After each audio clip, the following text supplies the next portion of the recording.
This is Rob. And Sammy. And this is Detoxifying Success.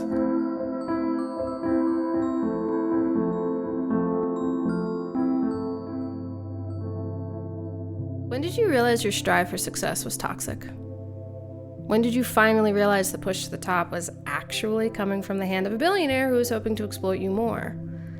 When did you finally see that your failures were not from you not trying enough, but rather from a system who demanded more from you than was realistic and healthy? Have you not realized it yet? We'll help you with that. This podcast is about helping you reach success in whatever career or ambition you find yourself in without destroying yourself in the process. We want to help you see where toxic, propagandic thinking has twisted your goal setting and how to calibrate your work life into something sustainable, healthy, and truly successful. It's not an easy process, but it is a necessary one. And who are we? We are a husband and wife team who have individually and collectively burned out of many jobs and many success attempts over the years. We've finally started to reach the kind of success we've always dreamed of, but the way we reached it was unlike anything we'd ever been taught by our society. Our mission now is to share with you how we are approaching and achieving our current success, and to be brutally honest with you along the way about what works and what doesn't. There are no quick fixes offered here. We are not gurus or experts. We're just people who failed a lot, but have managed to win a few times. And we're people who actually care about other people because we just care, but also because we know when you do better, we all do better. And we literally believe this. I quit my 9-to-5 job. I wanted more freedom and I knew I'd make more money by doing less. But what exactly do I mean by less? That's what this podcast is all about. I found a balance in my work and life, and I'm healthier than ever. I want to share what I've discovered about myself and success, and hopefully help some of you out as I do that. My wife Sammy will be adding on to this from time to time as the more experienced writer and as my marketing manager. So how did quitting my 9-to-5 help me detoxify my success? My whole life I was taught that hard work and volume was the key to success. This was drilled into me even harder in the recruiting world. It worked for a bit, especially for the companies that I worked for. But when I needed to slow down to catch my breath, I saw it wasn't working for me. It crept up on me and I realized that it needed a change. I didn't realize for a long time how badly I needed this change. I could feel it a lot, but like a lobster in a slow boil, I couldn't see that I was about to burn. Throughout my career, I've experienced patterns of burnout, which usually resulted in me changing jobs.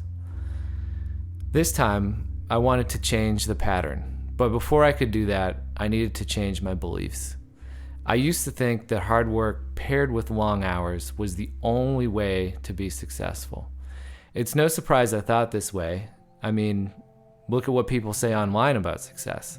Post after post about sacrifice and pushing past limits and working weekends for some future utopia that never comes. If I wanted to believe something different was true, I needed to prove it to myself first. This hasn't been easy, and I'm still in this process now, but the first big accomplishment is noticing how efficient I become when I limit the amount of hours I let myself work in a day. I'm not necessarily trying to be Tim Ferriss with his 4-hour work week, but I am trying to recognize and honor my own limitations while maximizing my strengths. So far, it's working. I'll let Sammy take it from here to give the more heartfelt explanation. Our beliefs shape our reality. Ever heard that one before? I've heard it so many times. For me, it comes up the most when I'm looking for a solution to my career and finances. Just manifest the money. I'm pretty sick of hearing it. Is there even any truth to it?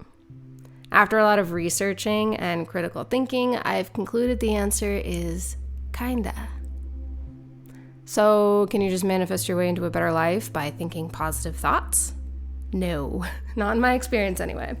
But what I did learn is that prioritizing healing, you can shift reality to reflect back something that works a lot better for you. Think about it like this.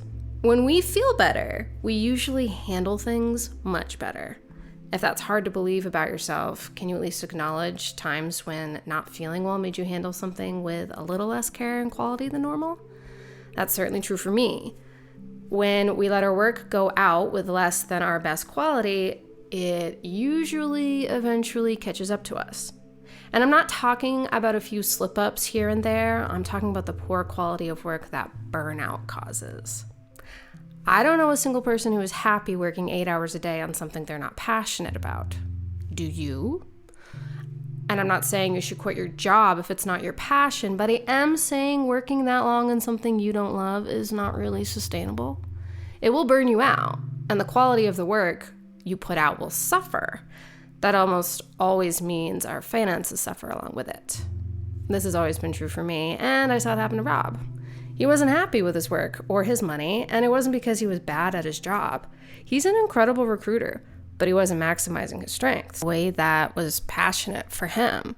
He didn't need to love the entirety of the job, but he at least needed to work in his strengths rather than just doing what everyone told him to do. The quality of his work dwindled as he felt pressure to put out more and more and more work. Leads would fall through, people would ghost him, and I love the guy, but after hearing his tone and some of his voicemails he was leaving, I get why no one wanted to call him back. He sounded miserable, because he was miserable. I didn't even want to talk to him by the end of the day, and he's literally my favorite person on this planet. Together, we decided to prioritize our health and quality of life and the quality of our work. We came up with a plan to reduce the amount of hours we both worked and to find time to work on healing our biggest sore spots in our life. I won't get into it all now. There's plenty of future episodes for that. But this shift has resulted in us being able to work less hours, have more free time, and earn bigger rewards, aka more money. The process didn't happen overnight, and there were plenty of panic attacks between the two of us, but that struggle was worth the place we're in now. And we still have a lot more to do with this, but we're excited to share it with you. So stay tuned for more.